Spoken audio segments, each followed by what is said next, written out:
Hello and welcome to another Ourdadsstamps video. For today's video I thought I'd talk about the stamps of Spain. As many of you know, my specialist area is Great Britain and British Commonwealth, especially Malta. But since I've been living in Spain for several years, I thought it was about time I did something about finding out about Spanish stamps. So a few years back I bought a couple of really large collections as well as some dealer's surplus. So this is a look at the stamps that I've collected and hopefully give you some information about Spanish stamps. Following on from the success of the penny black in Great Britain, Spain began looking at introducing their own prepaid postal system in 1843. But it wasn't until 1850 that they actually produced the first stamp. They actually approached Perkins, Bacon and Petch, the company that produced the penny black in Great Britain, but decided against using them as it was too expensive, and then set about setting up their own printers in order to print the first stamp. And like the penny black, this was a stamp with an image of the Queen, and the stamp was indeed black. However, unlike Great Britain, the first stamps was produced in a set of 5. That's 6 quarto black, a 12 quarto lilac, 5 reals red, 6 reals blue and 10 real green. This covered the inland post for the smaller values and overseas post for the larger values. The 10 real was for posting items to the Spanish colonies throughout the world. Rather strangely, the 6-cent black shows the image of Isabella facing left, but all the other stamps show an image of Isabella facing right.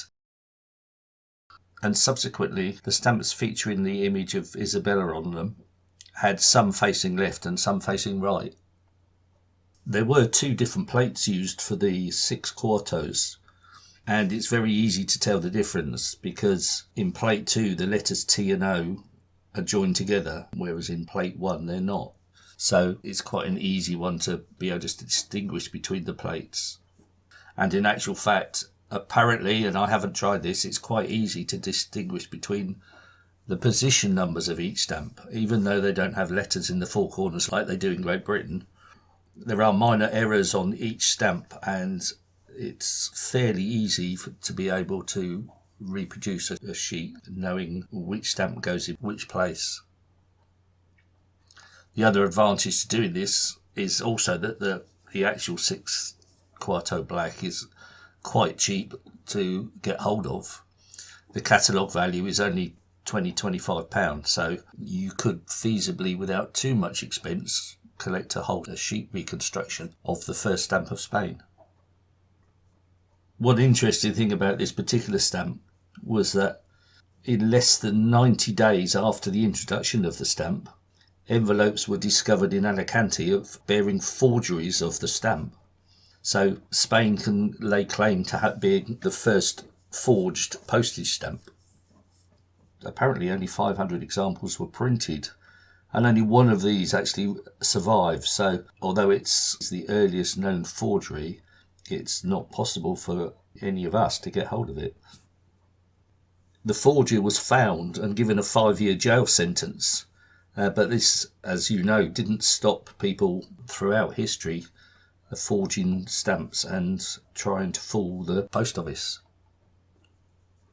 Because of Spain's somewhat varied history, there were many issues produced at the end of the 19th century. In 1868, after the revolution in Madrid, stamps were issued with overprints bearing various messages. And then in 1869, stamps were issued showing the Regent Marshal Francisco Serrano, who took control of the country for a while. Following that, in 1870, the monarchy was restored and King Amadeo became the monarch. But this only lasted up until 1873, when the First Republic came into being. The stamps of the First Republic show figures of peace and figures of justice on them. Both these sets are quite valuable, especially in mint condition, And especially with the higher values, the 10 pesetas catalogues at £2,000 to £3,000. So it's a good set to own if you can get hold of it. Once again, in 1874, the monarchy was restored, and we see stamps with King Alfonso XII. And he lasted up until 1886, when King Alfonso XIII took over. King Alfonso XIII is quite interesting because he took over as a baby and ruled for many, many years up until 1931. And the early stamps, the first set of stamps bearing his image, were in 1889. And it's an image of a very small child. So it's quite an interesting set, one worth looking at, and not certainly used, not very expensive to buy. Up until this time, generally particularly the used values of all the low value stamps are very cheap and very easy to get hold of. It's only when you get to the higher values, such as the 4 and the 10 pesetas, that the value increases and the catalogue value makes them slightly more expensive. Similarly with the mint stamps, the lower values are, whilst more expensive than the used ones, they are definitely affordable, more affordable than they are from some other countries.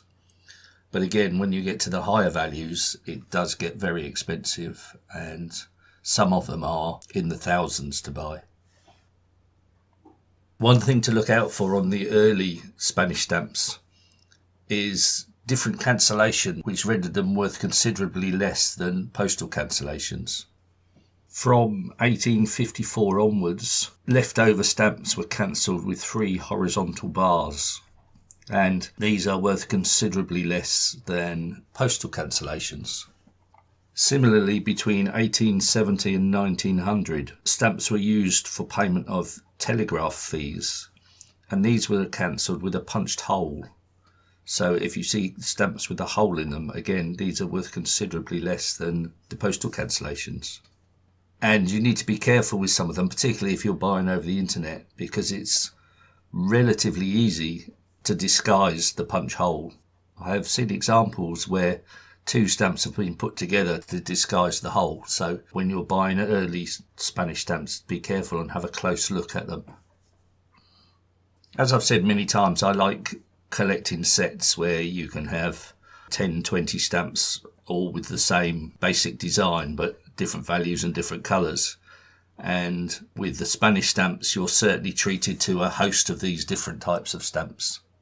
King Alfonso XIII, during his reign, had many sets that were produced with his image. Most of them are quite reasonable to get hold of. The high value is the only one that really gets expensive, and even then it's not too much. So yeah, you could get a lot of complete sets of the King Alfonso stamps. And there's also quite a few varieties within them as well, so it's something to look out for. Another thing they did in Spain was to put control numbers on the back of stamps. From about 1900 onwards, up until the 1930s, each sheet has a different number on them, and every stamp in that sheet has the same number, so it's easy to put together a single sheet. But also from 1901, if you come across one that has A followed by 6 zeros, or just 6 zeros, these are actually specimen stamps, and as such are worth a lot more than the ordinary stamp. So with the Spanish stamps, it's definitely worth looking on the back as well as the front of the stamp. Obviously, when these have been stuck on letters, it's more difficult, and quite often the numbers don't exist anymore. But certainly with mint stamps, it's definitely worth having a look on the back, just in case you come across a specimen. One particular set that I like, and that I've always liked, even as a child I thought these were the nice stamps, but as a child I was only ever able to get hold of odd ones. In 1928, a set of stamps was produced to help the restoration fund of the Rome Catacombs, and it features an image of Pope Pius XI and King Alfonso XIII in full regalia. These were actually issued in 2 different parts of Spain. There was one set issued in Santiago and another set issued in Toledo, and the sets have different colours, so you know exactly which set came from which city, and it certainly makes a good looking collection and is really not expensive at all. There's 16 stamps in each set, ranging from 2 cents up to 5 pesetas.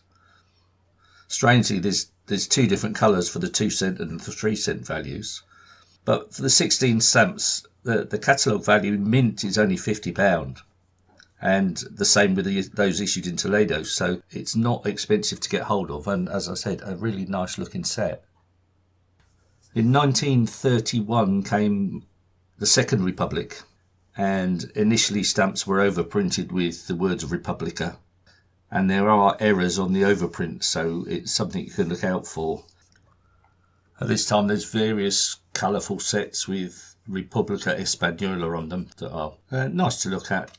Generally one coloured, but certainly a very different style than the stamps that had gone before them. And then 1936 to 1939 was the Spanish Civil War. This produced many different things for the stamp collector and is a huge collecting area on its own. Different regions, different political viewpoints, all produced their own stamps, as well as the nominal national stamps. And so there's an awful lot there to collect. And it's a specialist area that I really haven't gone into at this stage. Even at one stage during the war, the stamps were used as currency. So it's quite an interesting area to collect, but one that needs a lot of investigation and a lot of groundwork before I would suggest you start on it. From 1939 to right up to 1975, you get the Franco era, and many sets were produced with images of General Franco on them. They are so abundant. I have a huge box full of the 1955 set that I can't even give away here. So if you want to do a study on Spanish stamps, then it's certainly a set that you could get hold of easily. As far as I know, there aren't too many variations of them, but maybe nobody's looked that closely yet. In the 1950s, Spain started to produce some really nice sets, and the late 50s, early 60s, they also produced a lot of series of stamps over several years, and those series can be quite interesting to collect. One such series, which I've already done a video about, is the art stamps. And in 1958 saw the first series of art stamps depicting some of the work of Goya. And these stamps were produced regularly each year after that, showing different Spanish artists. And as I said, I've done a separate video on this, but they are very nice stamps. Certainly the early ones. I think they got a bit gaudy towards the end, but certainly the early ones, they're nice looking stamps. They all have a similar style, and so if you can collect all the stamps in all the series, it makes a good display. Another series they did, which started in 1960, not quite so nice in my viewpoint, but they covered the explorers and colonisers from Spain. And again, there were several series over many years, all with the same theme and all with similar looks. So that's definitely another one worth looking at. Although, as I said, in my opinion, I'm not as fond of those as I am of the art stamps. Two really nice series that are quite easy to get hold of and look quite nice. There's the arms of the capital cities around Spain.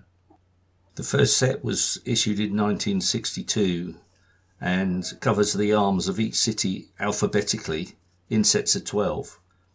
So in 62 there were a set of 12 issued, in 1963 there was a set of 12 issued, 64 there were 12 issued, and so on, until the last issue, which was only 9, and that covers a total of 57 stamps running from 1962 to 1966. As I said, they do look very nice and well worth collecting. And then they followed this up in 1967 with a similar idea with provisional costumes. And again, in 1967, they produced a set of 12 of the various cities' traditional costumes in alphabetical order. And this ran over several years, and there's a total of 53 stamps in that set. Again, well worth looking at, and if you like collecting sets and like displaying sets and series, it's a very nice one to get hold of. There are many other series similar to that they produced, and it depends where your interest lies. There's a tourist series which picks out various odd tourist spots around Spain, and this ran for several years. There's one of the different castles of Spain, of which, take my word for it, there are hundreds in Spain, and this series features many of them over, again, several years.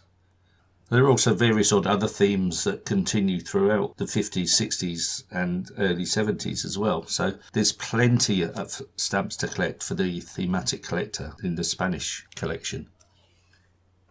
In 1975, Juan Carlos I came to the throne, and obviously there was a set of stamps produced with his image on them. The first complete set wasn't actually until the following year, and there were several different values added on throughout the years to cover changes in postal prices. Again, these sets are very, very cheap to get hold of, even mint. There's a whole set of 30 in the end over the years, and even the whole set mint is only £25. Not particularly special, but if you like collecting sets and series with similar designs, that's definitely one to look out for.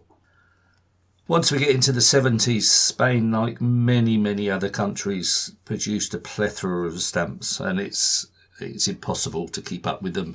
You'd be spending a fortune if you bought all the stamps. And in actual fact, I've seen quite a few collections from the 70s, 80s, 90s, where it's a complete collection, and you can buy the whole lot for less than £100, which seems ludicrous because it obviously costs more than that to buy them. But unfortunately, there are many people who get caught up and buy the new edition of stamps and really find out at a later date that they're not worth what they paid for them. Having said that, there are some nice stamps produced after the 1970s. I just feel you have to be a bit more selective and pick out themes that you like rather than trying to collect one of each stamp. And this is not a go at Spain at all. It applies to every single country, virtually every single country in the world. One last thing about Spanish stamps is that Spain is made up of 17 autonomous regions throughout the country, and many of those regions produce their own stamps, which at the time were valid for use within that region. So not only can you collect Spanish stamps, but you can also collect regional stamps. These generally don't have much value, but certainly Barcelona, Valencia, Asturias, the Canaries all produced their own stamps that you could add to your collection. Okay, well, I hope you've enjoyed that little look at the stamps of Spain. It's a huge area and one that I'm only beginning to get to grips with, but I hope that's given you a flavour, and if you're interested, then take a look. Thanks very much for watching, and I'll see you in a few weeks' time.